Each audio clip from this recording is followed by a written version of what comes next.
ప్రభావం వేరే కావచ్చు, డబ్బు పరంగా కావచ్చు, లేకపోతే శక్తి కావచ్చు, శ్రమ కావచ్చు, మానసిక శ్రమ కావచ్చు, లేదా రైటింగ్ కావచ్చు, ఇంతకుముందు మాట్లాడడం కావచ్చు, లేకపోతే ఆర్గనైజేషన్ చేయడం కావచ్చు. ఇదంతా మనకి హైదరాబాద్లో ఇక్కడ ఎవరు లేకపోవడం చాలా కొద్దిగా ఇబ్బంది ఉంది. మనకు గుమ్మా వీరన్న గారు ఒక 30 కిలోమీటర్ల దూరంలో ఉంటారు. వనస్థలిపురం వెళ్ళాలంటే 3 గంటల టైం పడుతుంది ఇక్కడ నుంచి.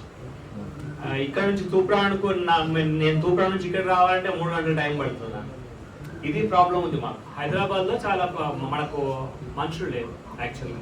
కాబట్టి మేము వచ్చి ఇక్కడ ప్రతిదీ చేయాలంటే కొద్దిగా ఇబ్బంది అవుతుంది. కాబట్టి హైదరాబాద్ పీపుల్ ఎవరైనా ఇక్కడ ఉన్న వాళ్ళు ఏ రకంగా వీలైతే ఆ రకంగా మనకు కొంత వెన్నుదండుగా ఉంటే మేము అన్నీ చేయగలుగుతాం. మిగతా అన్ని మేము చేస్తాం. మేమంతా ముందుంటాం, ఖచ్చితంగా ముందు వెనక కూడా ఉంటాము, అలా పూజ చేస్తాం, అన్నీ చేయగలుగుతాం.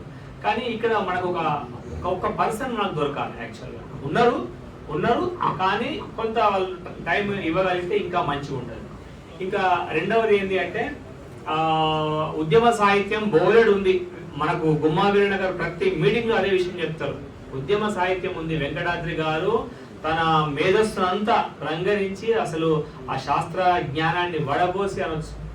ఆ రకంగా మనకు 200 గ్రంథాలు అక్కడ మనకు హిమా పబ్లికేషన్స్ ప్రింట్ చేయడం అనేటువంటి జరిగింది. అది మామూలు విషయం కాదు. నేను అందుకే ఏంటంటే అసలు ఒక రకంగా వెంకటాద్రి గారు తన జీవితంలో ఉన్నటువంటి ప్రతి క్షణాన్ని ఆయన సద్వినియోగం పరుచుకున్నారు. ప్రతి క్షణాన్ని సద్వినియోగం చేసుకున్నారు. అది గ్రేట్. కాబట్టి మనం కూడా వీలైనంత ఎక్కువగా మన పొటెన్షియల్ బయటకు తీయాల్సినటువంటి అవసరం ఉంది. పొటెన్షియల్ లేదని కాదు, కానీ తీయడానికి చాలా ఆటంకాలు అవి వస్తున్న కారణంగా చాలా మంది కొద్దిగా ఆ ఉద్యమాలకు దూరంగా ఉంటున్నటువంటి విషయం తెలిసే. కాబట్టి మనము ఆ టైం కొద్దిగా వారానికి 1 రోజు, వారానికి 2 గంటలు 3 గంటలు కనీసం మనము ప్రతి 2వ ఆదివారము, తర్వాత 4వ ఆదివారం, 2వ ఆదివారం ఏమో ఆంధ్రప్రదేశ్ హేతువాద సంఘం నుంచి మనం video online meeting Google meet నడుపుతున్నాం. అంతేకాకుండా తెలంగాణ హేతువాద సంఘం నుంచి 4th సండే మనం చేస్తున్నాం. కాబట్టి వాటిలోకి వచ్చే వాళ్ళ సంఖ్య దాదాపుగా 20, 25, 30 కంటే దాటట్లేదు. ఇక్కడ చాలా గుడ్ నంబర్ వచ్చింది ఇక్కడికి. కాబట్టి ఒక 60 మంది వరకు ఈ రోజున మనం చూడడం కావడం అనేటువంటిది జరిగింది.